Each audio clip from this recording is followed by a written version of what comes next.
Hi, everybody. I am your host, Michelle Harrell. Welcome to another episode of Beyond the Dose.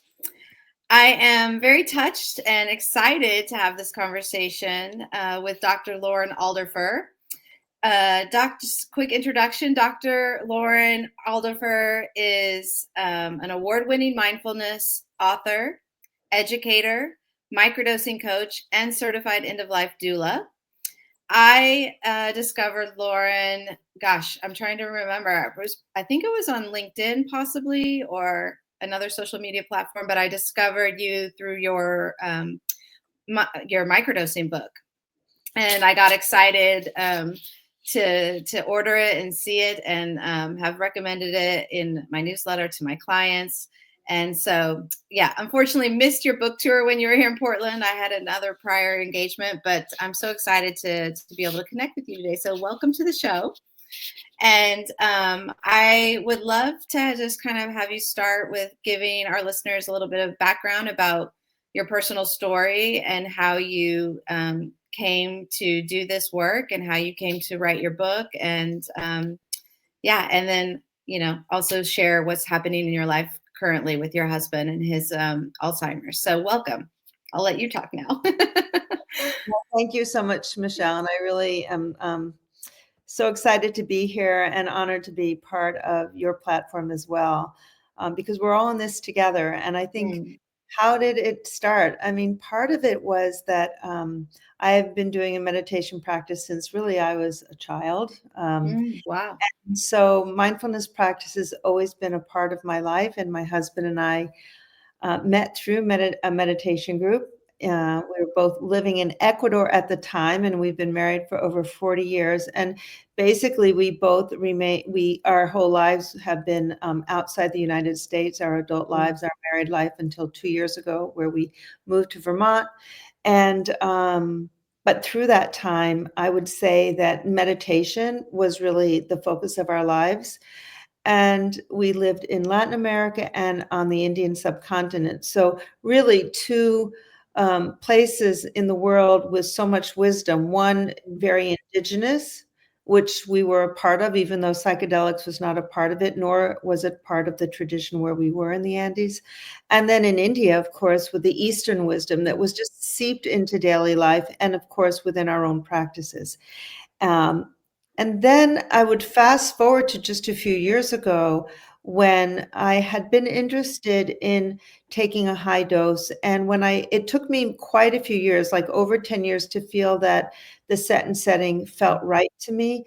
And so when I had that high dose, I will say, and I've heard this from many longtime meditators who didn't do psychedelics when they were younger, like myself, I did not, is that it really was a window into my meditation practice of a decades-long practice. And I will say that when we talk about non-dual states, that is something that can be accessed through many years of practice. It's not a guarantee, but going into the psychedelic space, it wasn't like so unfamiliar to me. But what it did was I was grounded in a deep awareness throughout. And I think that I've heard that from longtime meditators. But that brought me into microdosing. And I went through basically a full year training to become a microdosing coach. And I wasn't expecting it. I didn't plan it, but I just said yes to an opportunity. And I will say that getting training and being part of a training program was significant and pivotal in changing the direction of my life. And the reason why I'm so outspoken and the book came out was because I do see mindfulness as something that's not as accessible to people as it was to me. So dedicating an hour or even 2 hours every day of the week for decades is not something that people really are prepared to do. Yet microdosing, I think, embodies a lot of the same qualities and cultivates mindfulness in a very real way when done with integrity, when done with guidance, when done when the context is there. So I have been writing books on mindfulness, so it was just a natural step, and my publisher really supported the idea of doing stepping into a journal with mindful microdosing. So that's kind of the where I'm at right now with me here. No, fascinating. I love hearing your experience about your meditation practice be creating a deeper level experience with psychedelics. To me that I have not been a long time meditator. Um, I still don't actually really meditate. I'm more it's more prayer time for me, but still a very intentional practice. But I'm always fascinated with folks who do have a great meditation practice and the way they talk about being able to get to that altered state. So thank you for saying that, because I myself, we did breath work during my training to become a facilitator, and I've always struggled with breath work and meditation. Years ago, I was doing a yoga practice in Amsterdam when I first moved there, and it was Kundalini yoga, and I found it so difficult to do the meditation at the end every time. But something that I try to do and work on. But yeah, thank you for sharing. Well, it's interesting what you're saying, because there should never be like shame around practices. And I No. think that certain practices don't fit all people. And I think that's some of the magic of the medicine, of the Hmm. plant medicine, is that it can still help us access these places that are in us, the Yeah. potentiality of who we are. And if we do it with a grounding of reverence and respect and certain Mhm. guideposts, then we're accessing it. The idea is to access our fullness and our wholeness, right? Yes. And Yeah. so, yeah. Yeah, no, exactly. And that's what I try to help my clients find in their integration practice. I think I do get a number of clients just like me who say, "Oh my gosh, just the thought of trying to meditate feels overwhelming," right? And so I'm like, you need to find something that feels natural, organic to you. But, my main advice is always find a stillness practice, whatever that looks like for you, whatever that is called for you. But, if the more people, and today more than ever, people need it with And then all, yeah. Then can I ask you, in that stillness, I'm assuming what it does is it gets us to connect. It connects us Yes. to our inner wisdom. It gets us Yes. to our place of love and peace and the ground of well-being. So, it's that connection, right? And Yeah. we have to still all the stimulation to Mhm. really listen and to hear and to get into that other space. That's right. And to kind of step away from ego space. I find a lot of times when I calm myself, when I'm feeling overwhelmed or anxiety or worry, but when, I'm able to go to that place, that stillness place, that prayer place, get quiet, I can get out of that ego headspace and Mhm. pull up and expand and see the greater picture. And that's usually where I find solutions and clarity and answers, right? So it's when Yeah. we quiet our minds. So, yeah, thank you. Wow. So, yes. And I love your book. I bought it. And as I mentioned, I recommend it. It's a great kind of tool to have with you to take into, this type of experience, whether you're microdosing or even for a big journey. I love some of the prompts you have in there for the journaling, and it's just a great source of information. So, um, I'm curious if yeah. So I would love to hear also. I've been following your blog, as well. Our listeners probably may not know, but your husband is going through Alzheimer's, dementia, and you're being very open and raw and real about sharing that experience. But what I find so beautiful, and I think could really help so many people, is just the way that you both have really embraced and accepted, um, the gravity of the situation, but how you're creating these agreements between yourselves, and how you both want to kind of approach it and respect each other's sovereignty and dignity, and with love. And yeah, it's so touching and moving to me. Do you want to maybe share a little bit more about that? And yeah, I love the first agreement, by the way, around independence versus ego, and yeah, how you guys define that. So yeah. Well, actually, I would love to hear you speak more, because actually, as a writer, sometimes Hmm. well, I write in solitude, right? Oh, right. Yeah. And then you never know who's going to read it or where it's going to land. And just hearing the feedback is really it just it touches me that it touches Mm, you in that way, and, yeah. honestly, yeah, yeah. Yeah, I just, for me, my big why for why I wanted to become a facilitator in the first place, I had my own experiences, my own, healing and transformation and growth from, utilizing mushrooms specifically. And but it was when I dove into like kind of figuring out, do I want to do this? And I started watching all the podcasts, reading all the books, as much information as I could get my hands on. And I came across the Johns Hopkins research that they're doing with terminally ill cancer patients. And I read some of the, success they were having and that kind of thing. And it really pulled up my heartstrings because my own stepfather passed away in 2014 of prostate cancer. And at the time, I was still living overseas, and I'm an only child. So my mom was also taking care of my grandpa, who was uh, his health was declining more of old age than anything, but he lived with them. So she'd been taking care of two sick people very dear to her for a long time, and then lost them both very back to back.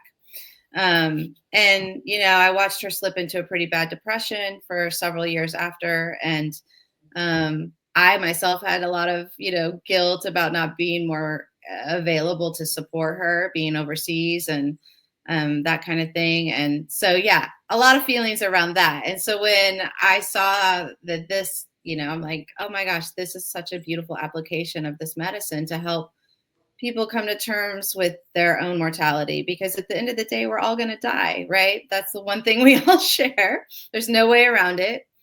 Most of us don't know when. But in a way, if people can reframe how, if they do receive some kind of diagnosis and they know that their end is more in sight, um, the reframing of that and being able to kind of not only maybe expand their own beliefs and faith and that kind of thing, but at the same time be able to really see the situation as a gift. A time where you are able to actually have closure with your loved ones that you may not get in a normal end of life. Many of us lose people and then regret maybe not having a conversation or talking to them one last time. I get teary eyed when I think about it. So yeah, all that to say, that was a very long answer, but I think that's what really moves me about how you and your husband are,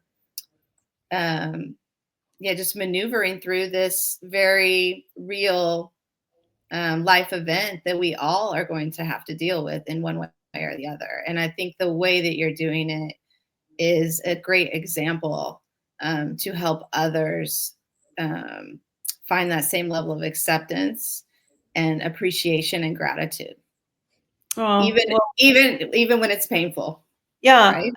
I mean, your words are just they're just landing so deep in my heart, and I'm gonna start crying because it is raw and it Yeah. is real, and and it sounds like it was a really difficult time for your mom Mm, and you and those that passed away, yeah. your father and grandfather. And I think it's so true what you said, that we don't really look at death in the Western hemisphere as something that can, and in the Eastern practices, especially in the Buddhist practices, it's something that can actually inform your life and informs Mhm. your life in such a way that I was just reading in Yogi's Full Life. I wish I could get the quote out in a second, but it was like, um, it was today's a good day to die was the bottom line. And I think it was from a Christian mystic, but it was about if you're at peace in your life and you're Mhm. very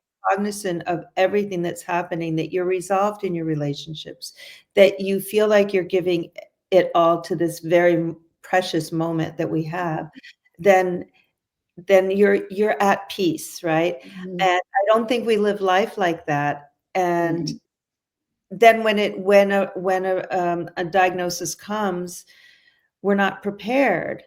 And I think that what you're saying really hit me when you said that we're reframing this experience, because sometimes I am asking, why am I doing this? Why am I writing this blog in real time? And I do have my husband's full support and permission to do so. And I think part of what happened was my husband worked in humanitarian assistance for his entire career since he was in his early 20s. And when he was diagnosed, he really felt that he couldn't give to the world like he was Mm. doing.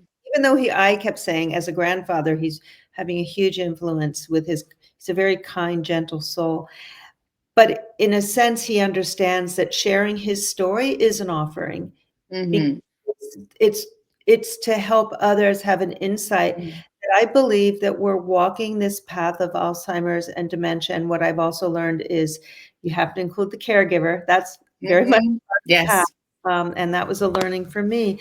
But that most of the narrative around this is very woe is me. I'm a victim. This is terrible. Mm-hmm. And we were very clear that that was not what we wanted to step into. Yeah. And so we are just sharing from our lived experience of many years of, as I say, the places that we've lived, the paths that we have stepped into and journeyed individually and together in our own practices has brought us to a place where hopefully insight into how we're doing it is reframing this time. And it, as you say, it is very hard. There is a lot of grief, but part of the mindfulness practice is not running away from it, but being aware of it, holding it, embodying it, but at the same time, always being open and grounded in something much greater and whole and loving. So holding the pain and sometimes breaking down in the pain,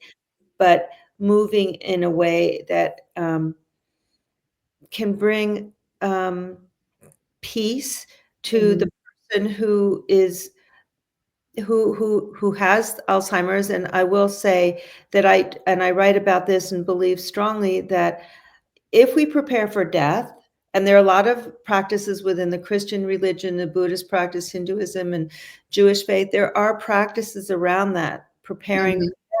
But I believe if you have dementia, you need to prepare for your cognitive death. So you Mm. have to do all that before Yeah. you lose your cognition. So I'm beginning to see that we're really talking about the early stage when the person is still very much able to access their cognition. Mm-hmm. And so that is really what we've done Yeah. till now. Yeah. No, I think that's a very important distinction, and helpful for people, hopefully, that may have to navigate this someday. So yeah, I, for instance, I just read the blog post on the number one agreement the other day.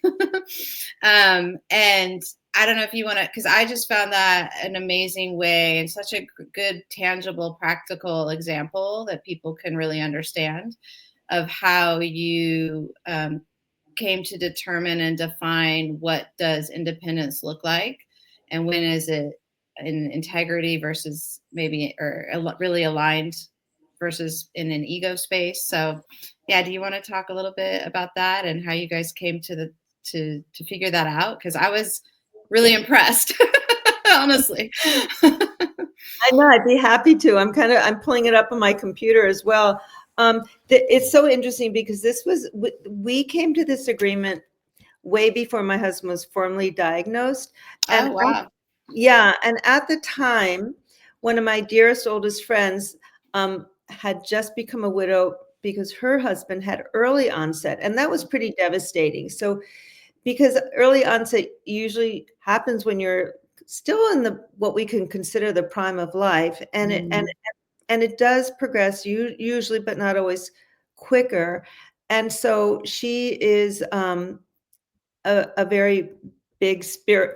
I want to say a spiritual person. She's Mm-hmm. actually one of the teachers in the New England area for particular a huge group, and so she's very much grounded in looking at life similar to my husband and me in that there's more than meets the eye to really accept and be grateful for whatever's on your path. And so she gave me 3 books that she had found very helpful and for Alzheimer's and caregivers. And it was so interesting because I would assume that these are 3 of the most spiritually grounded books on Alzheimer's with an attitude of gratitude, but I found all 3 of them were they boxed you in a Western concept that you're trying to be spiritual, but you still want to drive, or you still want to go fishing. Or one of the teachers was in one of the books, a person had Alzheimer's, was a meditation teacher in Cambridge, Massachusetts, and he didn't want to give up teaching. And so you have these elements of trying to be grateful and being grateful and gathering of loved ones around and trying to walk the path with integrity. But it really helped me understand that I didn't feel like I had anything that I could turn to that would really support the way I was moving into this area and this journey. And so it brought out this understanding of like, I think my husband and I had this discussion of like, why is it so hard to give up driving? Why are people having such a hard time with that? Or giving up teaching? Or in one instance, in one of the books, a person loved to go fishing. And it was like, it was such, giving up each of those things, people was like so difficult. And my husband is a very deep thinker, and he really helped divide what is independence that we think of as independence, but really if you really start to look at that, it's really our ego. I have to drive.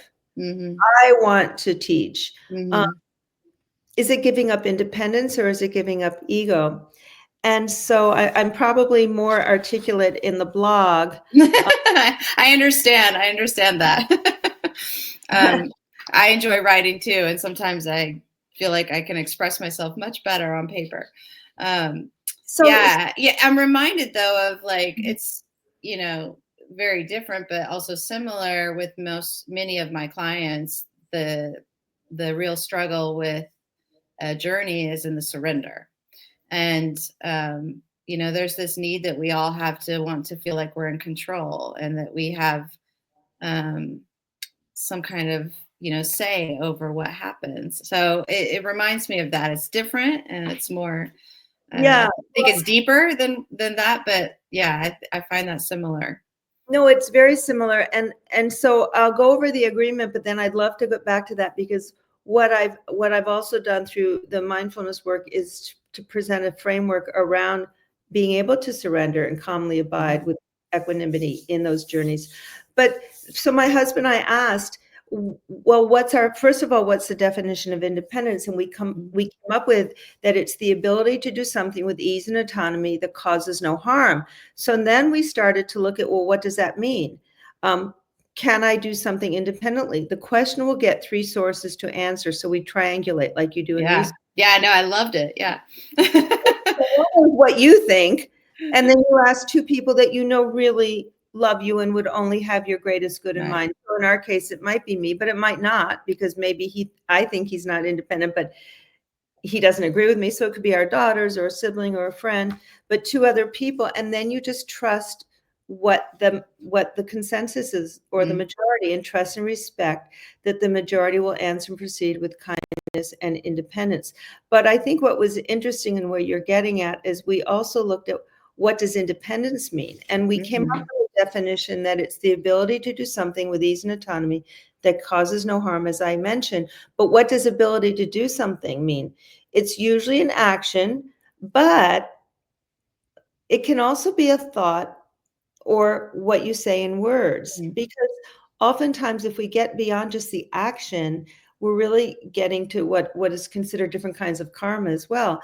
But the action is really usually the end result of what you're thinking, or and then saying or doing something is the actual manifestation. So the ability to do something is also thinking unkindly. I think within dementia especially, you hear so many stories where people are not kind, either the person with dementia or the caregiver. So is that independent if you're really causing harm through your words or what your actions? So what's the ability to do something? It's usually an action, but I just said that one. So with ease. So what does with ease mean? Some things, in our definition, some things may start out being automatic or routine, but whatever it is, ease implies the effort is non-existent or minimal. At times, effort is required, and that can be seen as healthy stress. But when there is too much anxiousness or fear, that becomes unhealthy stress.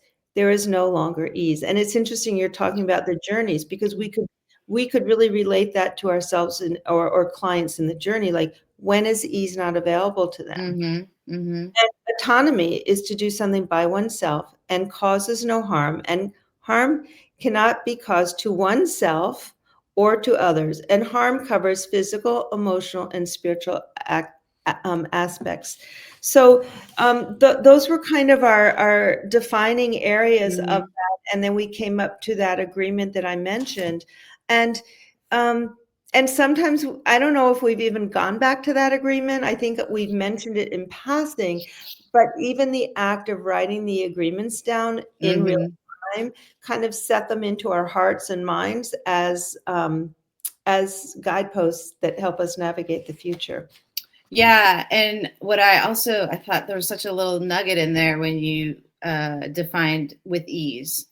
And when something is not happening with ease, for instance, in a journey, to me, that's the invitation to sit and look at that and to be curious about why, what is happening there for you that is making you uneasy.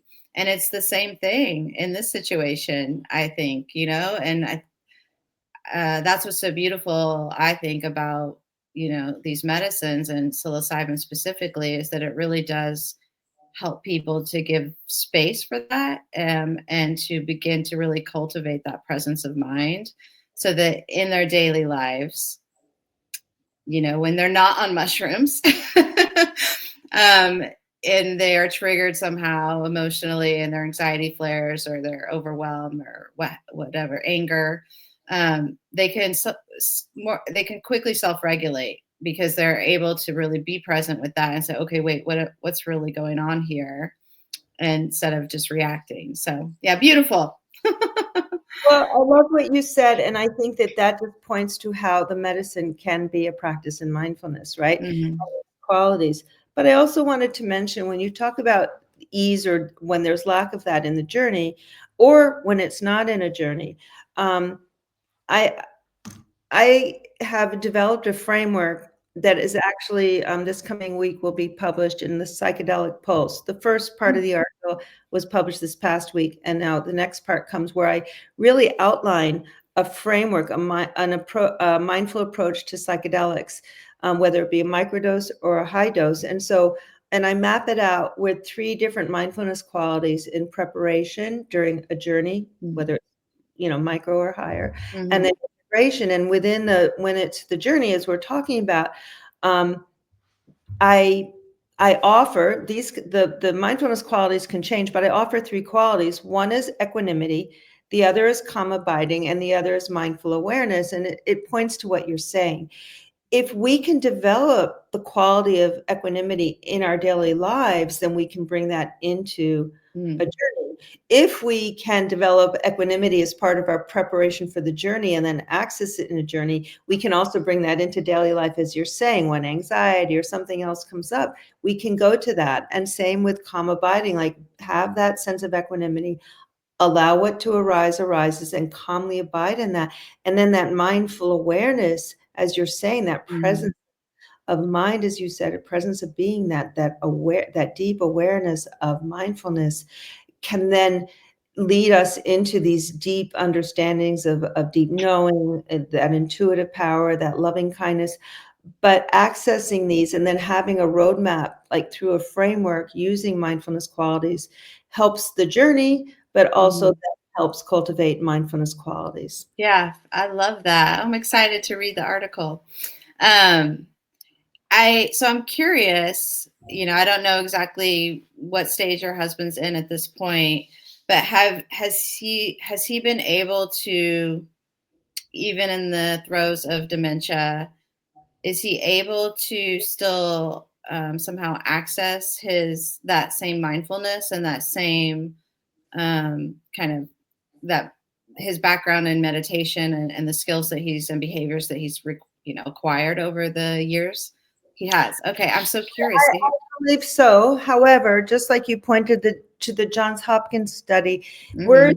seeing, and there was another study right out of the Cleveland Clinic just recently, just a few weeks ago, about existential anxiety, and that is for Hmm. people know, they usually have a terminal illness. And as in the Johns Hopkins study, they had a high dose of a psychedelic, psilocybin, in the Johns Hopkins case. Mm-hmm.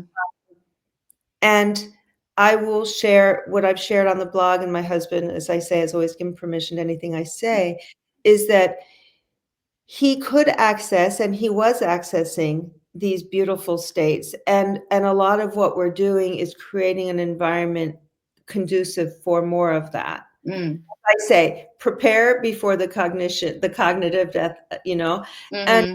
however, I will also say that last summer, he was struggling mildly with some kind of anxiety. It would prop up here and there about wanting to have an experience of oneness. Now, he's had those in his meditation practices over the years from time to time, but I think that because he sees me in the psychedelic space and reading the articles, all the information's been, it's really, it's fast and furious of a lot of coming out about these experiences. So Mm-hmm. he really wanted to have an experience. And I will also preface that by saying that a few years before that, when he did a high dose experience at the same time I did mine, his experience was not positive. He struggled with panic, and he was out of sorts. And so I tread very carefully when we talk about, high dose, because Yeah. that everybody's going to have a great time is not always the case. And so it wasn't with him, but yet he was holding on to an attachment that he wanted to have this experience, and that brought some anxiety around about losing his cognition. So it turns out that he ended up having an experience with Bufo. And Okay. I really supported that in the way that I know it was short-lived. It's 15, 20 minutes. And I Mm-hmm. thought with the way, anyhow, it was an amazing experience for him. And I Mm-hmm. think the turning point in his journey, in that, having had that experience of what he described was experiencing creation of a oneness that was beyond words, then I also tried in a way, with integration of saying, well, you seem to be at peace. It seems to be your heart is at peace. Like, what more is there? And he was saying he didn't know the day or the time. I'm like, who does, after an experience Okay. like that, does it matter? It like puts things in perspective, that this world that we live in is not as important as this experience of our Mm. embodied, the embodied experience of our minds and consciousness. And I will say that that was a pivotal turn in a heart at peace and being at peace with what lies ahead. Yeah, and I mean, I find not all journeys, not all clients, but I would say a big majority um, do have some kind of insight around death or around faith, right? And um, yeah, and some people come seeking that, of course, specifically. Um, Gosh, I lost my train of thought. I was going somewhere with that, but I forgot. Yes, because that's fascinating. Could you speak a little bit more, that you're saying that a lot of your clients come with something comes up around death or faith, but can you talk a little more on like what comes up around death to some of your clients? Well, I think, my personal belief is, and when I talk, these are not literal experiences around death, right? So I want to just preface by saying it's more around the insights that they find afterwards and how they make those connections. But it's my personal belief that, especially after doing this work, but even prior to, that one of the core common things that all humans struggle with is finding self-love and acceptance. And I think at the root of self-love, for me, my personal faith is knowing that there's something greater than me, and knowing it's, for me, what, I can only speak from my lens and my faith, but for me, I, believe that Jesus Christ loves me unconditionally. And through his love, I'm able to find self-love for myself and find grace and acceptance and forgiveness in my own flaws. Right. And also find that in others. So, and I find that theme comes out for a lot of people after a psilocybin journey. in all different ways and shapes and forms. But at the root of it, it's also somehow addressing our fear of death in whatever your belief system is, whatever your, faith or no faith, but most of us, that is a big fear. And when you kind of peel back the layers, no matter what's happening for you, and you start peeling, it's kind of similar to, like, I come from a systems automation background. So like I think about lean process and the 5 whys, but you kind of peel back the layer and you get to the root of most things. It comes down to either being in a place of fear or being in a place of, self-love and peace. And gosh, I'm losing my train of thought here. I'm getting, but I feel like that in addressing that fear and overcoming that fear and really knowing that this life is just a small piece of something much bigger brings, peace, and knowing that you can really do anything in this life and that the only thing holding you back is yourself, period. And beautiful. I really, for me, that's the love. Like, as a Christian and a believer in Jesus, I really believe that, death is not death, it's life. For me, it's flipped upside down. For me, he promised us everlasting life. And so for me, that's a birth. So I welcome death and I'm grateful for all the blessings I have on this earth, but I see this as a practice run. So, that's my belief system. Everyone's, going to have a different view, but I think that many people come out of this psilocybin experience finding some level of that. Now, some people take longer to get there. But the seeds are planted often. And as they start to if they do the work afterwards and they continue with integration and mindfulness practices, they often get there. Well, I love what you said. And I think that, I think there are many paths, and I think our belief systems do show up in the journeys. Mm-hmm. But at the end of the day, that embodied experience of love beyond anything that we know in our daily life, or when we're awake in this world with eyes open, is like, once you experience that, it puts everything in perspective. But you've touched it, you've experienced it, and you can never go back from that. That experience is with you forever. And so the pains of the world, including leaving our physical body, seem so much smaller. Is that what you're to as well? Yeah. So, and honestly, the only other 2 examples of that I can speak to in my life, actually, no, there's 3, but is the birth of my child, or children, I should say. The birth of my children is a very similar experience. For me, it was. And an incredible orgasm with someone that you are deeply, deeply connected with. Those are 2 kind of earthly examples. The third for me is prayer, when I'm in a prayer space and having conversations with God. So, I think that that's for a reason. That's by design. Yeah.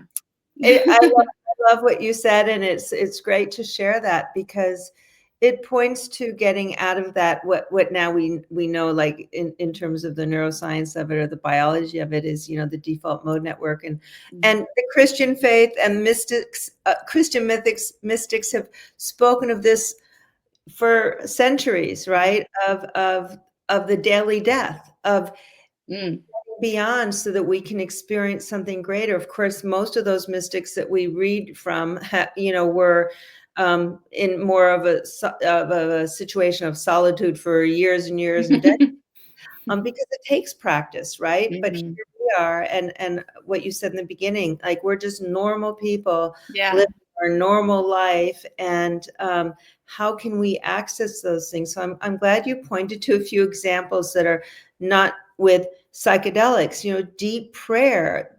If you have deep faith, whatever your faith is, all religions, I believe, are there to help give us, to navigate a journey that brings us to those same places.